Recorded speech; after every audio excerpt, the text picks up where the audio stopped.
Hello everyone, this is Sneha and welcome back to my channel আনকা স্নেহা। এখন 5:30টার মতো বাজে, অনেকক্ষণ আগে রেডি হয়ে এসে বসেই আছে। এবার বেরোবো। আজকে হচ্ছে আমরা গয়া থেকে বেনারস যাবো। তো চলো দেখতে থাকো। তারপর আরও 1 ঘন্টা ওয়েট করার পর ওই 6:30 নাগাদ আমরা গাড়িতে উঠে বেরিয়ে পড়লাম বেনারসের উদ্দেশ্যে। আর তোমাদের তো বলাই হয়নি, আমরা টোটাল 16 জন এসেছি। আমাদের সঙ্গে একজন গাইড ছিলেন আর 2 জন কুক ছিলেন, যারা সত্যি খুব সুন্দর সুন্দর আমাদের রান্না করে খাইয়েছে। এবার সবাই তাদের ফুল মুডে ফিরে এসেছে।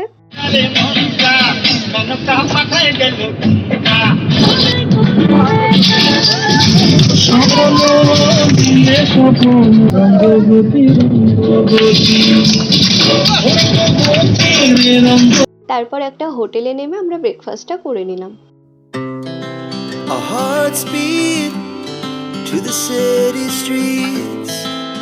এটা হলো তাপস কাকা, যে আমাদের পুরো ট্রিপটা একদম দারুণ জমিয়ে রেখেছিল।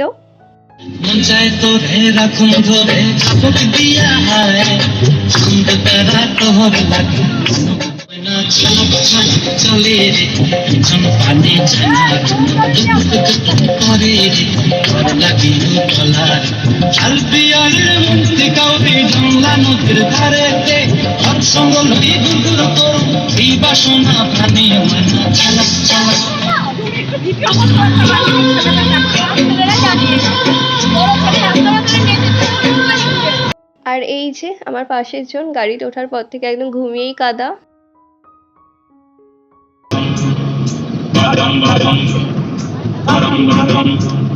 এই যে চলে এসেছি হোটেলে। আমাদের হোটেল ছিল ওকে ইন্টারন্যাশনাল। আমরা এইমাত্র হোটেলে পৌঁছালাম। এখন প্রায় 1:30 বাজে। সেই 6:30টায় বেরিয়েছে, এখন 1:30 বাজে। মোটামুটি 7 ঘন্টার জার্নি ছিল।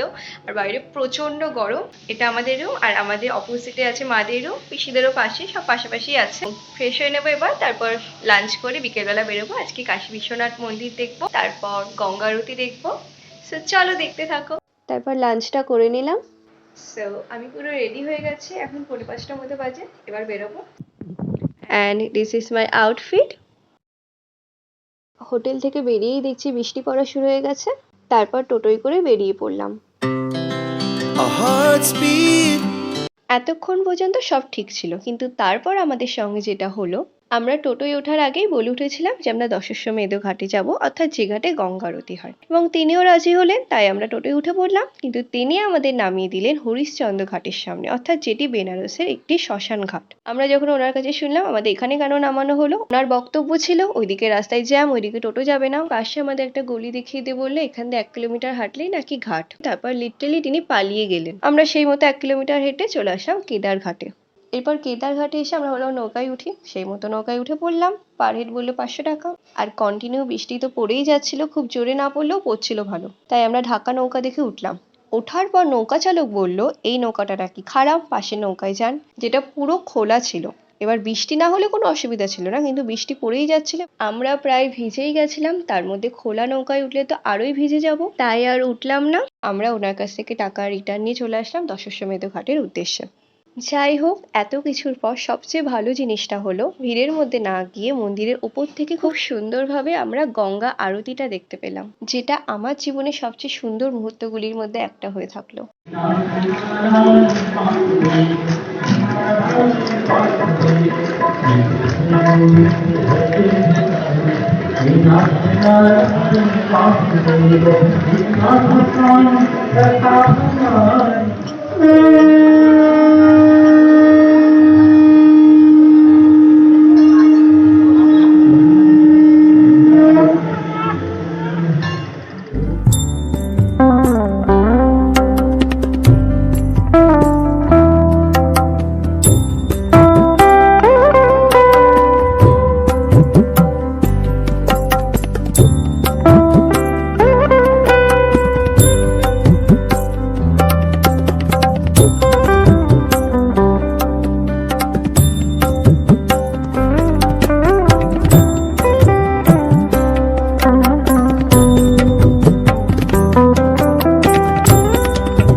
তারপর আরতি দেখে আমরা বেরিয়ে পড়লাম বাবা বিশ্বনাথের মন্দিরের উদ্দেশ্যে।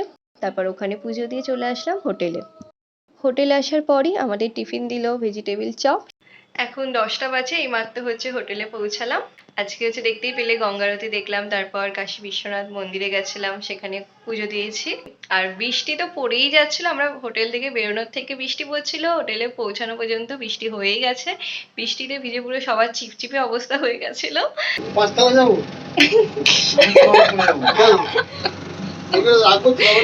চা টিফিন আসবে কি? চা টিফিন খাওয়া না? হ্যাঁ চা লাঞ্চ এখানে তাপস কাকা ইয়ার্কি মেরে ডিনারের বদলে বলছে লাঞ্চ করবি তো। ডিনার করতে যাচ্ছে। ডিনারে ছিল fried rice and chilli chicken আর চাটনি পাঁপড়। সো আজকের মতো এতটাই। যদি কিছু ভালো লেগে থাকে please to like comment share and also subscribe my channel. By.